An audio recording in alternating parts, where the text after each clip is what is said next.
Sir నమస్కారం sir. నమస్తే.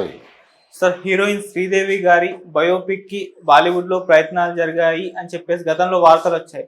అయితే రీసెంట్ గా బోనీ కపూర్ గారు ఒక ఇంటర్వ్యూలో చెప్పడం చూస్తున్నాం. సో అసలు శ్రీదేవి గారి బయోపిక్ కి నేను యాక్సెప్ట్ చేయను, నేను ఒప్పుకోను, నేను బతుకున్నంత కాలం అసలు సినిమా తీయనివ్వను అని చెప్పేసి ఆయన చెప్పడం చూస్తున్నాం. సో ఎందుకంటారు మరి దీనిపైన మీ ఒపీనియన్ సార్?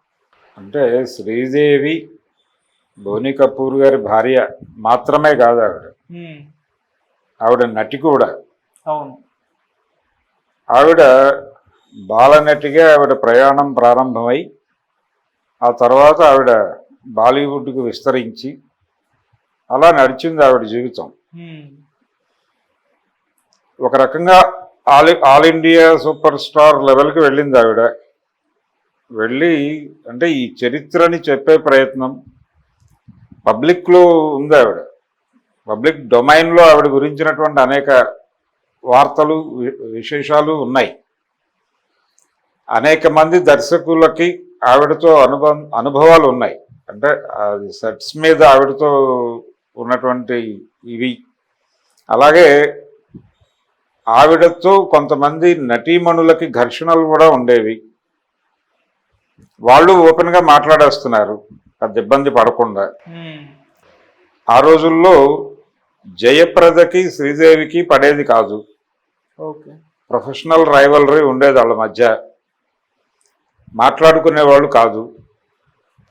అలా మాట్లాడుకొని వాళ్ళిద్దరూ కలిసి సినిమాలు చేశారు.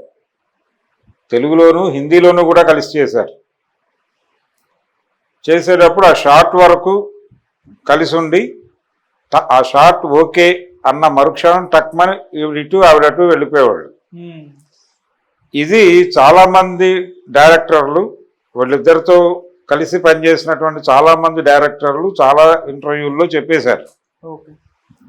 ఇలా అనేక విషయాలు. అదే జయప్రద మళ్ళీ శ్రీదేవి చనిపోయిందని తెలియగానే వెళ్ళిపోయి ఉంది అక్కడ ఫస్ట్. అది ఉండేది. ఆ తర్వాత ఆవిడ మాట్లాడే సందర్భంలో ఎందుకు ఉండేది వాళ్ళిద్దరి మధ్య ఆ చిన్నపాటి వైరము అనేది కూడా ఆవిడ ఓపెన్గా చెప్పేసింది. ఇలా ఒక్కొక్కళ్ళ మనసులో శ్రీదేవి రకరకాలుగా గూడు కట్టుకుని ఉంది. వాళ్ళకి తెలిసిన శ్రీదేవిని వాళ్ళు చెప్తున్నారు. ఇదే పద్ధతిలో ఒక ఫిల్మ్ మేకర్కి ఇప్పుడు రామ్ గోపాల్ వర్మే ఉన్నాడు. ఆయన శ్రీదేవి అభిమాని. శ్రీదేవి నటనకి సంబంధించి, ఆవిడ గ్లామర్కి సంబంధించి, ఆవిడ ఎలా జనహృదయ రాణిగా మారింది, ఇవన్నీ వీటికి సంబంధించి ఆయనకు ఉండే జ్ఞానం ఆయనకుంది. దాన్ని ఆయన ఒక సినిమాగా చెప్పాలి అనుకున్నప్పుడు అడ్డుకునే హక్కు ఎవరికీ లేదు. అయితే బోనీ కపూర్ అదేదో శ్రీదేవి చుట్టూ కంచె కట్టాను నేను అలా అనుకుంటే, ఇప్పుడు పబ్లిక్ డొమైన్లో మాట్లాడుతున్నటువంటి వాళ్ళందరినీ శ్రీదేవి గురించి ఎవరు మాట్లాడినా నేను ఊరుకొని కేసులు పెడతాను అంటే ఊరుకుంటుందా ప్రపంచం? అలాగే ఎవరికి శ్రీదేవి ఒక్కొక్కళ్ళకి ఒక్కో రకంగా తెలుసు. బోనీ కపూర్కి ఒక రకంగా తెలుసు. ఆవిడ ఒక డైరెక్టర్కి రాఘవేంద్రరావుకి ఒకలా తెలుసు. ఆవిడ ఒక షూటింగ్లో బాలనటిగా నటించేటప్పుడు ప్రకాష్ రావు గారి డైరెక్షన్లో ఆవిడ బాలనటిగా నటించింది. ఆ నటించిన సినిమాలో రోడ్డు దాటే షాట్ ఒకటి ఉంటుంది. ఆ షాట్ చేసేటప్పుడు ఒక వెహికల్ వచ్చి కొద్దిపోయింది. న్యాచురల్ లొకేషన్లోనే పెట్టారు. రాఘవేంద్రరావు అప్పుడు అసిస్టెంట్ డైరెక్టర్. ఆయన పడిపోయిన పిల్లని ఎత్తుకుని హాస్పిటల్కి తీసుకెళ్లి ట్రీట్మెంట్ చేయించిన దగ్గర నుంచి శ్రీదేవి తెలుసు ఆయనకి. శ్రీదేవిని సూపర్ స్టార్ డమ్కి ప్రమోట్ చేయటానికి ఎన్టీఆర్ సూపర్ స్టార్గా ఉన్న రోజుల్లో ఆయన కన్విన్స్ చేసి వేటగాడిలో పేరుగా పెట్టాడు. ఆ తర్వాత వాళ్ళిద్దరూ హిట్ పేరుగా మారారు. 45 సంవత్సరాల వయసు గ్యాప్ ఉన్నప్పటికీ అది హిట్ పేరు అన్నారు కదా ప్రజలు ఆ రోజున. 175 days సినిమాలు వరుసగా చేశారండి. అదే బ్యానర్లో వచ్చినటువంటి వేటగాడు తర్వాత వచ్చిన కొండవీటి సింహం కూడా 175 days సినిమా. త్రివిక్రమరావు గారు తీసిన Justice Chowdary 175 days cinema. Bobbili Puli, ఇవన్నీ శ్రీదేవి కాంబినేషన్లో వచ్చిన సినిమాలే కదా. అవును. ఇది ఈ ఎక్స్పీరియన్సెస్ మాట్లాడాలని రాఘవేంద్రరావు అనుకుంటే ఆయన ఒక సినిమా తీస్తే కాదంటానికి బోనీ కపూర్ ఎవరు? ఇలా ఒక్కొక్కళ్ళకి ఒక్కొక్క శ్రీదేవి తెలుసు. వాళ్ళకి తెలిసిన శ్రీదేవిని వాళ్ళు పోర్ట్రేట్ చేస్తారు, కథ రాయొచ్చు. ఇప్పుడు ఆ రోజుల్లో పాకుడురాళ్ళు అని చెప్పి రావూరు భరద్వాజ్ గారు రాశాడు. ఆయనకి తర్వాత జ్ఞానపీఠ అవార్డు వచ్చింది. అయితే ఆయన అందులో రాసినటువంటి మొత్తం కథ అంతా కూడా సావిత్రి జీవితం తాలూకా రిఫ్లెక్షన్ అనే మాట మంజరి క్యారెక్టర్. ఆ క్యారెక్టర్ వెనకాల నేపథ్యం సావిత్రి అనే చర్చలు ఈ రోజుకి జరుగుతూనే ఉన్నాయి. సావిత్రి ఉంది అప్పటికి. నువ్వెవరు నా జీవితం గురించి రాయటానికి అని అనలేదు కదా ఆవిడ. అలా అనే హక్కు లేదు వాళ్ళకి. శ్రీదేవి గురించి ఎవరు సినిమా తీయకూడదు అని చెప్పే హక్కు బోనీ కపూర్కి లేదు.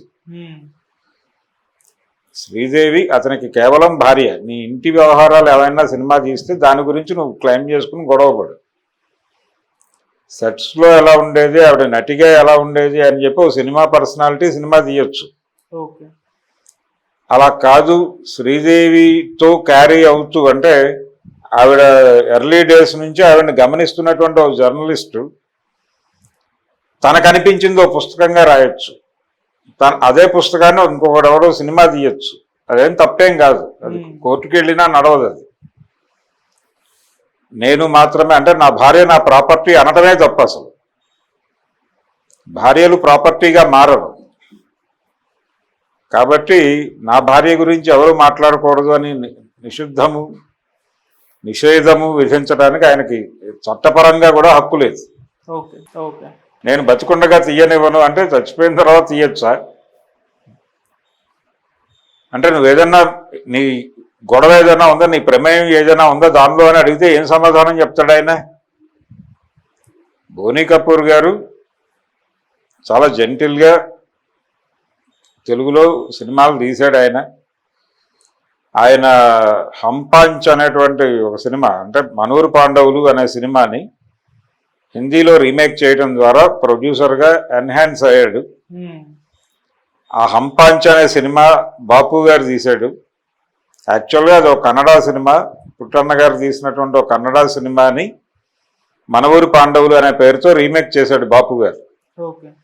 పుట్టన్న గారి దగ్గర రైట్స్ కోసం వెళ్ళి ఆయన ఈ రెండు సినిమాలు చూసి కంపారిటివ్గా తెలుగు సినిమా బాగా తీశారు అని బాపు గారి ఇంటికి వెళ్ళి, అంటే ఆయనకు ఫోన్ చేస్తే ఆయన ఫలానా లొకాలిటీలో ఉంటానని చెప్పాడు. ఆయన ఆ ఏరియాలో ఒక మామూలు లాడ్జిలో దిగి ఆయన దగ్గరికి వెళ్ళి ఆ సినిమా హంపాంచ్ అనే సినిమాకి కమిట్మెంట్ తీసుకుని వచ్చాడు ఆయన.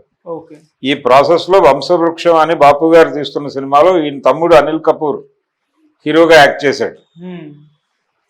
అలా మొదలైంది. ఆ తర్వాత రకరకాల కథలతో అనిల్ కపూర్తో చేసినటువంటి ఓ సాద్దీన్ సినిమా అవన్నీ పెద్ద హిట్లు ఆ బ్యానర్లో. అట్లా నిర్మాతగా ఆయన సెటిల్ అవడం వెనకాల తెలుగు దర్శకులు ఉన్నారు, తెలుగు దర్శకుల కంట్రిబ్యూషన్ ఉంది. ఇవన్నీ ఎవరైనా మాట్లాడతారు కదా. బోనీ కపూర్ గురించి ముళ్ళపూడి వెంకటరమణ గారు తన పుస్తకంలో రాశాడు కోతి కొమ్మచ్చులు. అవన్నీ తీసేయమంటే ఎవరు తీసేస్తారు ఇప్పుడు ఎవరైనా? బోనీ కపూర్ బిహేవియర్ ఎలా ఉంటుందని రాశాడు ఆయన. కాబట్టి మనం ప్రజా జీవనంలోకి వచ్చిన తర్వాత మన మీద రకరకాల అభిప్రాయాలు రకరకాల వ్యక్తులకి రకరకాలుగా కలుగుతాయి. కలగకూడదు అని చెప్పడానికి ఎవరికీ రైట్స్ లేవు.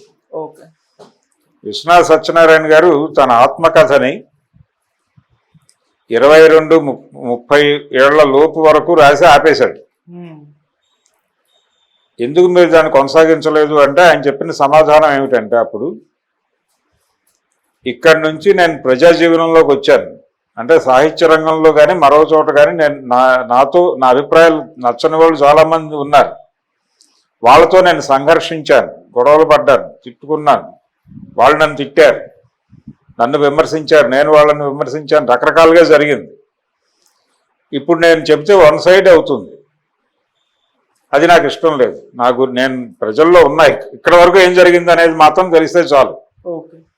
ఇక్కడి నుంచి నా అభిప్రాయాలు ఏమిటో తెలుసు ప్రపంచానికి. నన్ను విమర్శించే వాళ్ళకి నా మీద ఒక అంచనా ఉంది, నన్ను పొగిడే వాళ్ళకి నా మీద ఒక అంచనా ఉంది. వాళ్ళు మాట్లాడుకుంటారు, నాకు సంబంధం లేదు.